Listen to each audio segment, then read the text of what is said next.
ವಯಸ್ಕರ ಸಹಜೀವನ ಅಕ್ರಮವಲ್ಲ, ಅಪ್ರಾಪ್ತರಿಗೂ ಜೀವಿಸುವ ಹಕ್ಕಿದೆ. ಇದು ಹೈಕೋರ್ಟ್ ನೀಡಿದ ತೀರ್ಪು. ಈ ತೀರ್ಪಿನ ಕುರಿತು ಒಂದಿಷ್ಟು ವಿವರ ಇಲ್ಲಿದೆ. ಪ್ರಾಪ್ತ ವಯಸ್ಕರು ಪರಸ್ಪರ ಸಹಜೀವನ ನಡೆಸುವ ಹಕ್ಕು ಇದ್ದು, ಪ್ರಾಪ್ತ ವಯಸ್ಕರ ಸಹಜೀವನ ಅಕ್ರಮವಲ್ಲ. ಅದೇ ರೀತಿ ಅಪ್ರಾಪ್ತರಿಗೂ ಜೀವಿಸುವ ಹಕ್ಕಿದೆ.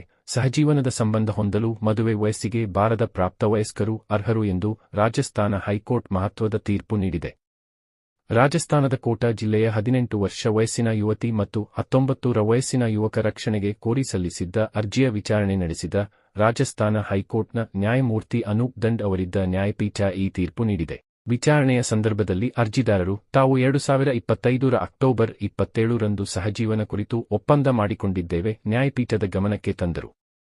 ನಮ್ಮ ಸಹಜೀವನದ ಸಂಬಂಧವನ್ನು ವಿರೋಧಿಸುತ್ತಿರುವ ಯುವತಿಯ ಕುಟುಂಬದವರು ನಮ್ಮನ್ನು ಕೊಲ್ಲುವ ಬೆದರಿಕೆ ಹಾಕಿದ್ದಾರೆ.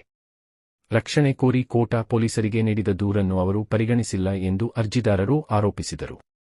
ಕಾನೂನಿನಡಿ ಸಹಜೀವನದ ಸಂಬಂಧಗಳನ್ನು ನಿಷೇಧಿಸಲಾಗಿಲ್ಲ ಅಥವಾ ಅಪರಾಧ ಎಂದೂ ಪರಿಗಣಿಸಿಲ್ಲ. ಹೀಗಾಗಿ ಪ್ರತಿಯೊಬ್ಬರ ಜೀವನ ಮತ್ತು ಸ್ವಾತಂತ್ರ್ಯವನ್ನು ಕಾಪಾಡುವುದು ರಾಜ್ಯದ ಕರ್ತವ್ಯ ಎಂದು ನ್ಯಾಯಪೀಠ ಸ್ಪಷ್ಟಪಡಿಸಿದ್ದು, ಅರ್ಜಿದಾರರ ರಕ್ಷಣೆಯನ್ನು ಖಚಿತಪಡಿಸಿಕೊಳ್ಳುವಂತೆ ಜೋಧ್ಪುರ ಗ್ರಾಮೀಣ ಪೊಲೀಸ್ ವರಿಷ್ಠಾಧಿಕಾರಿಗೆ ನಿರ್ದೇಶನ ನೀಡಿದೆ. ಯುವಕನಿಗೆ 21 ವರ್ಷ ವಯಸ್ಸಾಗಿಲ್ಲ, ಅಂದರೆ ವಿವಾಹವಾಗುವ ಕಾನೂನುಬದ್ಧ ವಯಸ್ಸಾಗಿಲ್ಲ. ಹೀಗಾಗಿ ಅವರಿಗೆ ಸಹಜೀವನ ವ್ಯವಸ್ಥೆಯಲ್ಲಿ ಇರಲು ಅವಕಾಶ ನೀಡಬಾರದು ಎಂದು ಪ್ರಾಸಿಕ್ಯೂಷನ್ ಪರ ವಕೀಲರು ವಾದಿಸಿದರು. ಇದಕ್ಕೆ ಪ್ರತಿಕ್ರಿಯೆ ನೀಡಿದ ನ್ಯಾಯಪೀಠ, ಅರ್ಜಿದಾರರು ವಿವಾಹವಾಗುವ ವಯಸ್ಸಿಗೆ ಬಂದಿಲ್ಲ ಎಂಬ ಕಾರಣಕ್ಕೆ ಅವರಿಗೆ ಸಂವಿಧಾನದ 21ನೇ ವಿಧಿಯಡಿ ಜೀವಿಸುವ ಹಕ್ಕು ಮತ್ತು ವೈಯಕ್ತಿಕ ಸ್ವಾತಂತ್ರ್ಯವನ್ನು ನಿರಾಕರಿಸಲು ಆಗುವುದಿಲ್ಲ ಎಂದು ಸ್ಪಷ್ಟಪಡಿಸಿತು.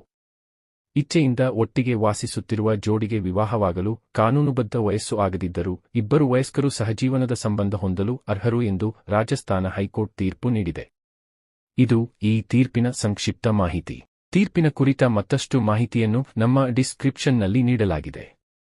ಈ ಮಾಹಿತಿ ಉಪಯುಕ್ತವಾಗಿದ್ದರೆ ಒಂದು ಲೈಕ್ ಕೊಡಿ. ಪ್ರಶ್ನೆ, ಸಲಹೆ, ಸೂಚನೆ ಇದ್ದರೆ ಕಮೆಂಟ್ ಬಾಕ್ಸ್ನಲ್ಲಿ ಬರೆಯಿರಿ. ನಿಮ್ಮ ಸಹಕಾರ, ಪ್ರೋತ್ಸಾಹಕ್ಕೆ ಧನ್ಯವಾದಗಳು.